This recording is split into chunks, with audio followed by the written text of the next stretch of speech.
ನಮಸ್ಕಾರ ಸ್ನೇಹಿತರೆ, ಮತ್ತೊಮ್ಮೆ ನನ್ನ ಚಾನಲ್ಗೆ ಪ್ರೀತಿಯ ಸ್ವಾಗತ. Welcome back to my channel.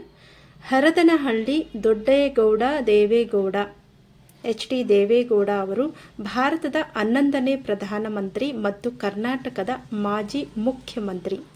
ಅಪ್ಪಟ ರೈತ ಕುಟುಂಬದಿಂದ ಬಂದ ಇವರು ಮಣ್ಣಿನ ಮಗ ಎಂದೇ ಜನಪ್ರಿಯರಾಗಿದ್ದಾರೆ.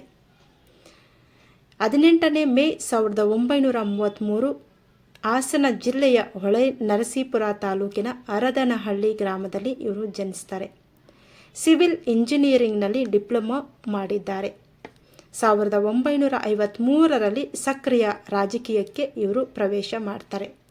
ಕರ್ನಾಟಕದ ಮುಖ್ಯಮಂತ್ರಿಯಾಗಿ, ಭಾರತದ ಪ್ರಧಾನಮಂತ್ರಿಯಾಗಿ, ಜನತಾದಳ ಪಕ್ಷದ ರಾಷ್ಟ್ರೀಯ ಅಧ್ಯಕ್ಷರಾಗಿ ಇವರು ಸೇವೆ ಸಲ್ಲಿಸಿದ್ದಾರೆ. ಅತ್ಯಂತ ಸರಳ ವ್ಯಕ್ತಿತ್ವದ ಇವರು ರೈತಪರ ಕಾಳಜಿ ಮತ್ತು ಛಲಗಾರಿಕೆಗೆ ಹೆಸರುವಾಸಿಯಾಗಿದ್ದಾರೆ. ಹಳ್ಳಿಯ ಹಿನ್ನೆಲೆಯಿಂದ ಬಂದು ಅತ್ಯುನ್ನತ ಹುದ್ದೆಗೇರಿದ ಕೀರ್ತಿ ಇವರಿಗೆ ಸಲ್ಲುತ್ತದೆ. ಬನ್ನಿ, ಈ ಒಂದು ವಿಡಿಯೋದಲ್ಲಿ ನಾವು ಡಿ ದೇವೇಗೌಡ ಅವರ ಕಿರು ಪರಿಚಯವನ್ನು ಪಡೆದುಕೊಳ್ಳೋಣ.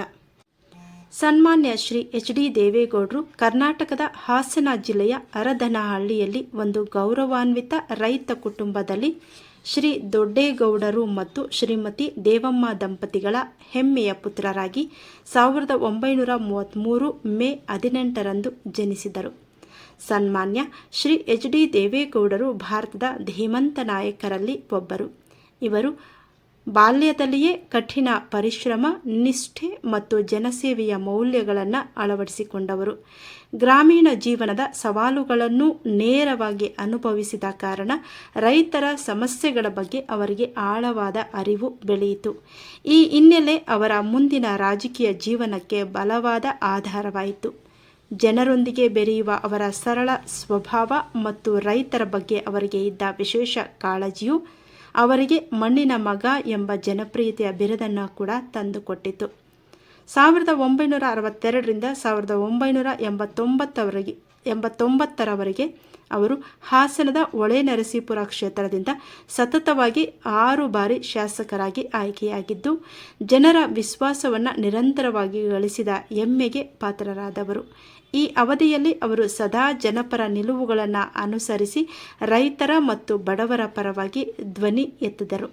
1975ರ ತುರ್ತು ಪರಿಸ್ಥಿತಿಯ ಸಮಯದಲ್ಲಿ ಅವರನ್ನು ಬಂಧಿಸಿ ಜೈಲಿಗೆ ಕಳಿಸಲಾಗಿತ್ತು.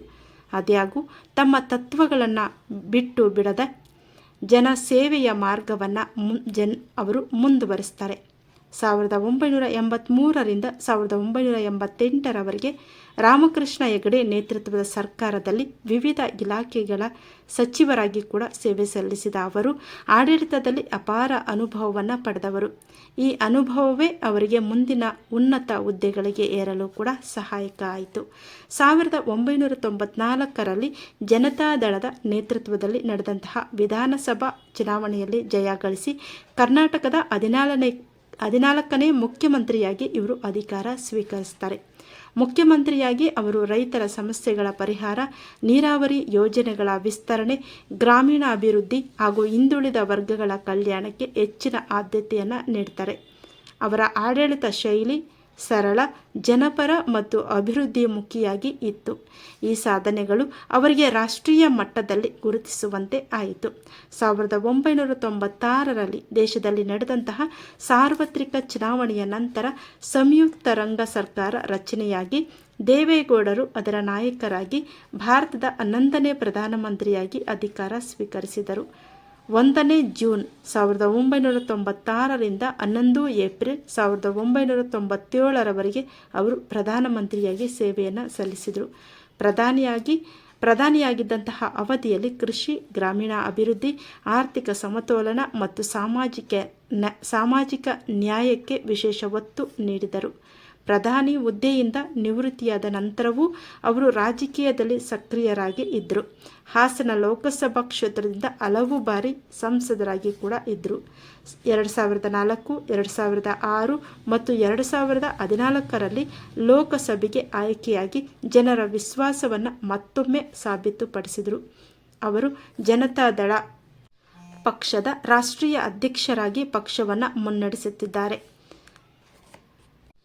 ಪ್ರಸ್ತುತ ರಾಜ್ಯಸಭೆಯ ಗೌರವಾನ್ವಿತ ಸದಸ್ಯರು, ಧಾರ್ಮಿಕ ನಂಬಿಕೆಗಳ ಬಗ್ಗೆ ಹಾಗೂ ಗುರುವರೇಣ್ಯರುಗಳ ಬಗ್ಗೆ, ಮಠ ಮಾನ್ಯಗಳ ಬಗ್ಗೆ ಅಪಾರವಾದ ಭಕ್ತಿ ಶ್ರದ್ಧೆಯುಳ್ಳ ಇವರ ಪತ್ನಿ ಶ್ರೀಮತಿ ಚೆನ್ನಮ್ಮನವರು ಶ್ರೀ ದೇವೇಗೌಡರ ಸಾಧನೆಯ ಹಿನ್ನೆಲೆಯ ಒಂದು ದೊಡ್ಡ ಶಕ್ತಿಯಾಗಿ ಇದ್ದಾರೆ. ಇವರ ಪುತ್ರರಾದ ಶ್ರೀ HD ದೇವೇಗೌಡ ಅವರ ಪುತ್ರರು ಅಂದರೆ ಶ್ರೀ HD ಕುಮಾರಸ್ವಾಮಿ ಅವರು ನಾಡಿನ ಮಾಜಿ ಮುಖ್ಯಮಂತ್ರಿಗಳಾಗಿ ಪ್ರಸ್ತುತ ಕೇಂದ್ರ ಸಚಿವರಾಗಿ ಸೇವೆ ಸಲ್ಲಿಸ್ತಾ ಇದ್ದಾರೆ. ಹಾಗೂ ಮತ್ತೊಬ್ಬ ಪುತ್ರರಾದ ಶ್ರೀ HD ರೇವಣ್ಣನವರು ಪ್ರಸ್ತುತ ಶಾಸಕರಾಗಿದ್ದು ಈ ಹಿಂದೆ ರಾಜ್ಯದ ಹಲವಾರು ಇಲಾಖೆಗಳ ಸಚಿವರಾಗಿ ಕಾರ್ಯನಿರ್ವಹಿಸಿರುತ್ತಾರೆ. ನಾಡು ಮತ್ತು ರಾಷ್ಟ್ರದ ಸಾರ್ವಜನಿಕ ಕ್ಷೇತ್ರದಲ್ಲಿ ಸನ್ಮಾನ್ಯ ಶ್ರೀ HD ದೇವೇಗೌಡರವರು ನೀಡಿದ ಅಪಾರ ಕೊಡುಗೆಗಳಿಗಾಗಿ ಅವರಿಗೆ ಹಲವಾರು ಪ್ರಶಸ್ತಿಗಳು ಮತ್ತು ಗೌರವಗಳು ಕೂಡ ದೊರೆತಿವೆ. ವಿವಿಧ ಸಂಸ್ಥೆಗಳು ಮತ್ತು ವಿಶ್ವವಿದ್ಯಾಲಯಗಳು ಅವರಿಗೆ ಗೌರವ ಡಾಕ್ಟರೇಟ್ ಪದವಿಯನ್ನು ಕೂಡ ನೀಡಿ ಗೌರವಿಸಿವೆ. ಅದಷ್ಟೇ ಅಲ್ಲ, ಕಾಯಕವೇ ಕೈಲಾಸ ಎಂಬ ಶರಣರ ಸಂದೇಶಕ್ಕೆ ಅನುಗುಣವಾಗಿ ಸಾಮಾಜಿಕ ಸೇವಾ ಕ್ಷೇತ್ರಕ್ಕೆ ಇವರು ಸಲ್ಲಿಸಿರುವ ವಿಶಿಷ್ಟ ಸೇವೆಯನ್ನು ಗುರುತಿಸಿ ಬಸವ ವೇದಿಕೆಯು 2026ನೇ ಸಾಲಿನ ಪ್ರತಿಷ್ಠಿತ ಬಸವಶ್ರೀ ಪ್ರಶಸ್ತಿ ನೀಡಿ ಗೌರವಿಸಿದೆ. ಇದಾಗಿದೆ 2026ರ ಬಸವಶ್ರೀ ಪ್ರಶಸ್ತಿ ಪುರಸ್ಕೃತರಾದಂತಹ ಸನ್ಮಾನ್ಯ ಶ್ರೀ HD ದೇವೇಗೌಡರ ಕಿರು ಪರಿಚಯ. ಮತ್ತೆ ಭೇಟಿಯಾಗೋಣ ಮುಂದಿನ ವಿಡಿಯೋದಲ್ಲಿ. ಧನ್ಯವಾದಗಳು.